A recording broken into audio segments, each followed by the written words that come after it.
क्या आपको पता है टेलीपैथी किसे कहते हैं? टेलीपैथी का प्रयोग कैसे करें? टेलीपैथी का उच्च सिद्ध व्यक्ति कैसे बने? टेलीपैथी का वैज्ञानिक महत्व क्या है? टेलीपैथी कितने दिनों में सीख सकते हैं? इसके बारे में हम आपको पूरी जानकारी देने वाले हैं। नमस्कार हमारे प्रिय साथियों, आप सभी का हमारे चैनल में स्वागत है। पूरी जानकारी के लिए वीडियो को स्किप ना करें।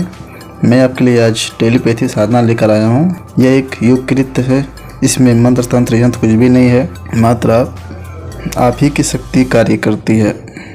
अपनी आवाज़ को या आपकी नज़रें किसी दूर स्थान पर आप देख व सुन सके, इसे ही टेलीपैथी क्रिया कहते हैं। यह क्रिया बहुत ही सरल है। साधक में आत्मबल और संयम हो तभी साधक इस क्रिया में सफल होता है। इस क्रिया में सफलता मिलने पर साधक दूर गए किसी व्यक्ति के बारे में जानकारी प्राप्त कर सकता है, उसे सम्मोहित कर वापस बुला सकता है, चाहे वह स्त्री हो या पुरुष, इससे कोई फर्क नहीं पड़ता।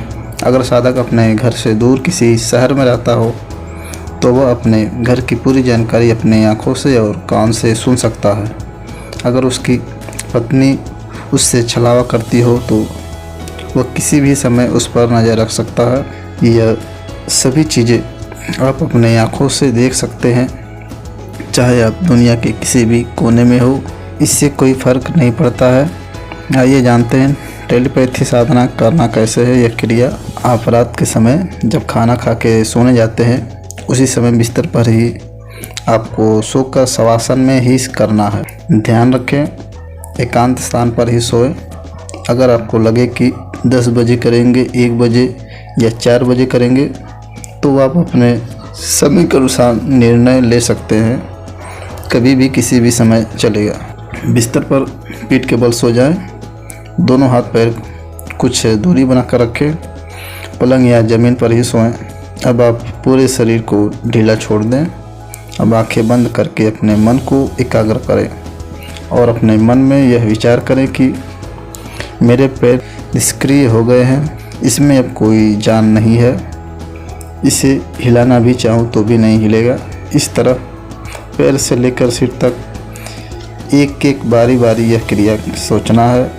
पहले पैर, नाभि, कमर, पेट, हथेली, गर्दन, सिर और आँखें, यह क्रिया दोहराएं। इसी प्रकार से ऊपर से नीचे की ओर जाएं, फिर ऊपर से नीचे की ओर आए।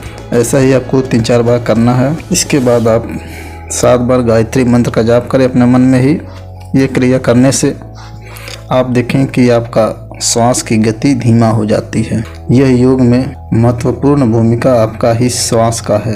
अगर आपका श्वास जितना धीमा रहेगा उतना ही आपकी चुंबकीय शक्ति आप जागृत होती है। अब सवाल यह है कि श्वास की गति को धीमा कैसे किया जाए।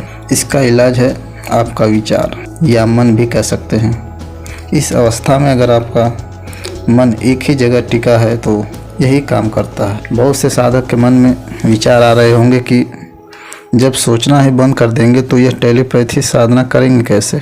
मैं आप सभी को बताना चाहूँगा कि आपको मात्र एक व्यक्ति या अपने घर के अलावा जिस पर भी यह आप प्रयोग करते हैं उसी पर फोकस करना है, मात्र उसी का ही अपने दिमाग में ख्याल रखना है।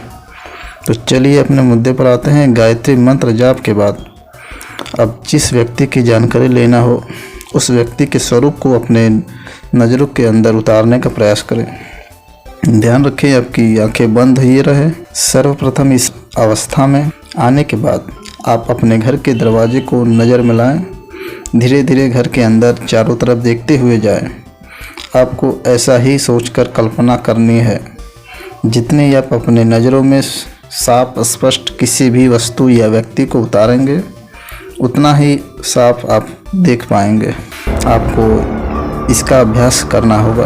यह साधक के ऊपर निर्भर करता है कि 15 दिनों में, 30 दिनों में या 3 महीने में कब सीख पाता है। हमारे प्रिय साथ को हमारी जानकारी अच्छी लगे तो लाइक करें, शेयर करें। अगर अभी तक इस चैनल को सब्सक्राइब नहीं किया है तो सब्सक्राइब करें। मिलते हैं अगले वीडियो में एक रहस्यमयी साधनाओं के साथ। नमस्कार।